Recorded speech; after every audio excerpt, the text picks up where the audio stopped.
Okay, hari ini kita mengenal asas dalam prinsip perakaunan. Apa yang kita nak tahu asas yang perlu ada dalam mata pelajaran prinsip perakaunan. Okay, yang pertama,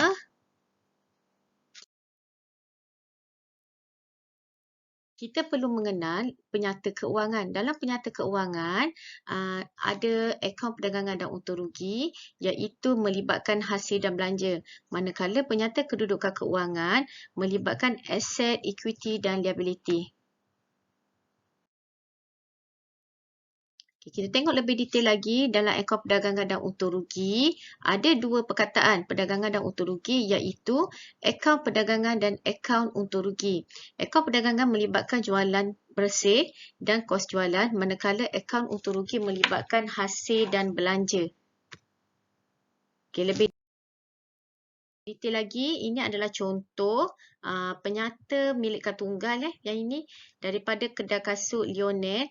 Okey, dalam ni kita tengok penyusunannya, komponen jualan bersih iaitu melibatkan jualan tolak pulangan jualan baru kita akan dapat jualan bersih. Manakala komponen untuk kos jualan ada 3 ruangan. Ruangan pertama melibatkan belian, ruangan kedua melibatkan segala inventory awal dan inventory akhir, dan ruangan yang ketiga melibatkan segala urus niaga yang melibatkan jualan. Kita tengok apa yang dimasukkan dengan jualan bersih. Jualan bersih merupakan hasil operasi perniagaan yang terdiri daripada jualan dan pulangan jualan. Manakala kos jualan melibatkan kos dan belanja untuk membeli barang niaga iaitu termasuk inventory, belian, pulangan belian dan angkutan masuk. Okay, ini adalah contoh akaun untung rugi iaitu melibatkan hasil dan belanja. Pelajar kena tahu hasil ialah apa saja yang kita terima dalam perniagaan kita, sama ada melibatkan hasil operasi dan bukan operasi. Manakala belanja melibatkan pembayaran yang kita perlu bayar di dalam urus niaga kita. Kita tengok hasil. Hasil merupakan pendapatan yang melalui operasi ataupun bukan operasi. Sebagai contoh, hasil mengiktirafkan hasil dan belanja termasuklah wang yang sudah diterima dan juga wang yang akan diterima pada masa akan datang. Contoh hasil, jualan, komisen diterima, sewa diterima, faedah simpanan, hutang laku terpulih. Jadi contoh-contoh ni melibatkan duit yang kita dapat, bukan yang kita bayar. Kita dapat, itu adalah dinamakan hasil. Manakala belanja merupakan segala belanja yang dibayar dan perbelanjaan yang akan dibayar pada masa hadapan. Okay, belanja penting untuk memastikan perniagaan dapat berjalan lancar. Contoh, bagi perniagaan pasaraya, jika kita tidak membayar elektrik, suasana akan menjadi tidak selesa untuk menjalankan perniagaan. Kita tengok contoh-contoh yang lain belanja ialah sewa, gaji. Okey, segala contoh-contoh ni melibatkan yang kita kena bayar dalam perniagaan kita supaya perniagaan kita dapat berjalan dengan lancar.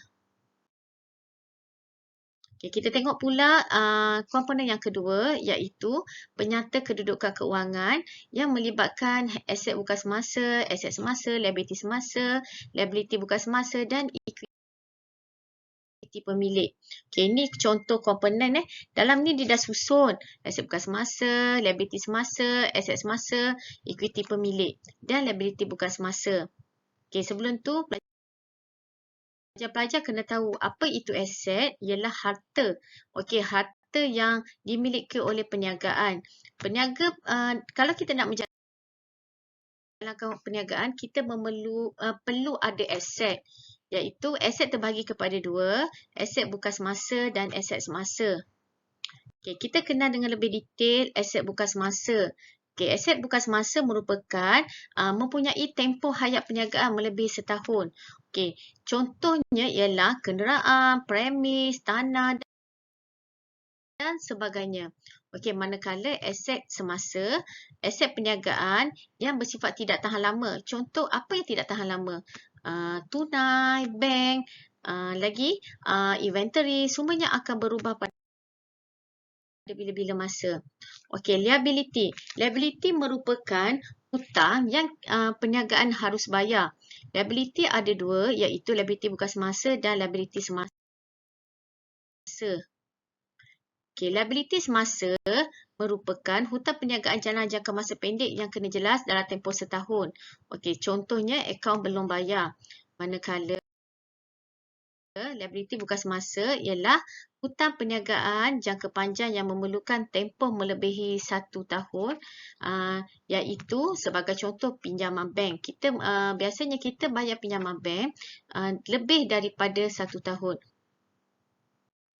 Okay, equity pemilik pula merupakan pelaburan pemilik. Okey, kita nak buka perniagaan, kita perlu ada pelaburan, iaitu melibatkan keuntungan yang akan menambahkan equity pemilik, manakala kerugian akan mengurangkan equity pemilik. Okey, contoh-contoh equity pemilik ialah modal, untung bersih. Okey, equity pemilik merupakan hutang perniagaan terhadap pemilik atau tuntutan pemilik terhadap aset perniagaan. Biasanya kalau kita nak mulakan perniagaan, kita perlu memulakan dengan